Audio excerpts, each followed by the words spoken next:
नमस्कार। राजस्थान की तमाम फटाफट खबरों में आपका स्वागत है। खबरों के लिए आपसे निवेदन कि यदि आपने हमारे चैनल को सब्सक्राइब नहीं किया है तो कृपया करके आपके अपने चैनल को सब्सक्राइब कर लें। तो बढ़ते आज की बड़ी खबर की ओर। राजस्थान की राजधानी जयपुर के झालाना में, जी हाँ, झालाना में तिहरा हत्याकांड हुआ है। मालवीय नगर के झालाना स्थित खट्टिको के मोहल्ले में बुधवार शाम करीब 5 बजे मां और उसके 2 बच्चों की एक बदमाश ने गला काटकर निर्मम हत्या कर दी। हत्या इतनी निर्दयता से की गई कि तीनों की गर्दन, गले और सीने पर नुकीली चीज के कई गहरे घाव मिले हैं। बदमाश ने 2 राउंड फायरिंग भी की है। हालांकि मृतकों को गोली मारी गई कि नहीं, ये पोस्टमार्टम के बाद पता चलेगा। एक बात और, मीडिया ट्रायल में जिस तरह से इसको बताया गया कि ऐसे लगता है कि पूरे जयपुर में दहशत का माहौल है, जबकि होना ये चाहिए कि उसको तसल्ली से, धीरे से उसके बारे में बात की जाए, ताकि आम लोगों को ये लगे कि यह किसी देश में या जयपुर में दहशत का माहौल नहीं है, बल्कि आपस की कोई न कोई इसमें गुत्थी जरूर निकलेगी। तो जब तक गुत्थी या जब तक पुलिस जांच या जब तक ऐसा कोई वाकया सामने नहीं आए, लोगों को इस तरह से माहौल में तब्दील ये मीडिया को चाहिए कि इस तरह से ना करे, ताकि आम आदमी इसको इतनी तसल्ली से देख सके कि जब मीडिया ट्रायल होने के बाद इसमें पता लगेगा कि क्या इसमें घटना हो सकती है और क्या इसमें एक आपस की रंजिश या जो कुछ भी हो सकता है वो पता लगे। तो इसलिए मीडिया से निवेदन कि अपने आप को इतना तसल्ली से इसको दिखाए ताकि आम लोगों में दहशत ना हो। आरोपी कमरे में मिला। आरोपी कमरे में कैसे गया, इसको देखने के बाद आराम से तसल्ली से इसको बताया जाना चाहिए। जबकि मीडिया में इतना हो हल्ला, उससे लगा कि पता नहीं जयपुर में कितना दहशत का माहौल है। आम आदमी ने इसको देखा होगा तो बहुत टेंशन में, डरा हुआ अपने आप को महसूस किया होगा। इसलिए मीडिया से एक बार पुनः निवेदन कि ऐसे मामलों को मीडिया ट्रायल ना करे और तसल्ली से इसको देखे।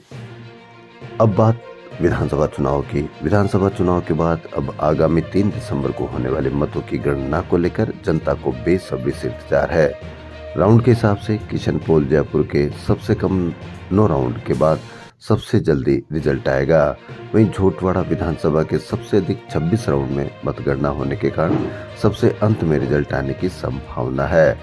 जयपुर के शहरी एरिया में बूथ वाइज सबसे ज्यादा वोटिंग बगरू विधानसभा के गवर्नमेंट प्राइमरी स्कूल अभयपुरा में हुई। यहाँ सबसे ज्यादा 93.84% वोट डाले गए। इस बूथ के 503 लोगों में से 472 वोट डालने पहुंच गए। राजस्थान की राजधानी जयपुर के सिविल लाइंस में भी सबसे ज्यादा वोटिंग संयोग सेकेंडरी स्कूल देवीनगर पर हुई। यहाँ 1018 वोटर्स में से 1002 वोट यानी 98.43% वोटिंग हुई है। बीते 4 दिन से प्रदेश में मौसम का मिजाज बदला हुआ है। 2 दर्जन से अधिक जिलों में ओले बारिश का दौर चला। राजधानी में हल्की बूंदाबांदी के साथ सर्दी बढ़ी, लेकिन बीते 10 सालों के आंकड़े देखें तो दूसरी बार नवंबर में सबसे कम सर्दी पड़ी। इस बार नवंबर में न्यूनतम तापमान 10 डिग्री से नीचे नहीं गया। वहीं यूआईटी कोटा में एक्सियन कमल मीणा पर आय से अधिक संपत्ति मामले में मंगलवार को एसीबी ने छापा मारा। एसीबी जयपुर और कोटा टीम ने 29 प्रॉपर्टी के दस्तावेज, म्यूचुअल फंड्स, इंश्योरेंस में निवेश और 37 तोला सोना और 1.5 किलो चांदी और नकदी जब्त की है। सर्दी का मौसम शुरू होते ही कोहरा बढ़ने लग गया। ऐसे में जयपुर यातायात पुलिस ने वाहन चालकों के लिए एडवाइजरी जारी की है। सड़क पर कोहरे के कारण दुर्घटनाएं बढ़ जाती है। ऐसे में सभी वाहन चालकों को कुछ सावधानी और नियमों का पालन करना चाहिए। ट्रेनों में शादियों और सर्दियों की छुट्टियों को देखते हुए लगातार यात्री भार बढ़ रहा है, इसलिए रेलवे 100 कोच लगाने का निर्णय ले रही है, जिससे ट्रेनों में 7200 से अधिक सीट बढ़ गई है। इससे बड़ी संख्या में यात्रियों के वेटिंग टिकट भी कंफर्म हो सकेंगे।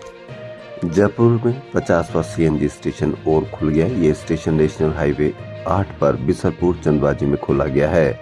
इस सीएनजी स्टेशन खुलने से जयपुर में अब 50 स्टेशन सीएनजी के हो गए हैं। एक बहुत बड़ी राहत की खबर जयपुर के निवासियों के लिए। राजस्थानी फूड लवर्स के लिए होटल सरोवर प्रीमियम में 2 से 10 दिसंबर तक फूड फेस्टिवल का आयोजन किया जाएगा। इसमें राजपूताना और मारवाड़ क्विजन रखा गया है, जिसमें दाल बाटी चूरमा, पंचरत्न दाल, पापड़ और साग, सांगरी दाल, भाकला और भी कई राजस्थान थीम पर डेकोरेशन किया गया है और राजस्थानी भोजनों का स्वादिष्ट स्वाद मिल सकेगा। शाहपुरा से भाजपा प्रत्याशी उपेंद्र यादव ने घोषणा की है कि जब तक प्रदेश में भाजपा की सरकार नहीं बन जाती है वे जूते चप्पल नहीं पहनेंगे। यादव का कहना है कि नामांकन के दिन भी एसडीएम कार्यालय में उन्होंने पूरा चुनाव प्रचार नंगे पैर ही करने का ऐलान किया था। पूरे चुनाव में वे नंगे पैर ही रहे। अब उन्होंने अपनी इस घोषणा को और आगे बढ़ाते हुए भाजपा की सरकार बनने तक नंगे पैर रहने की घोषणा की है। यादव ने कहा कि मेरे संघर्ष को देखते हुए भाजपा ने मुझे टिकट देकर प्रदेश के युवाओं की आवाज बुलंद की है। अब जरूरी है कि प्रदेश में भाजपा की सरकार बने और पेपर लीक माफियाओं से युवाओं को राहत मिले।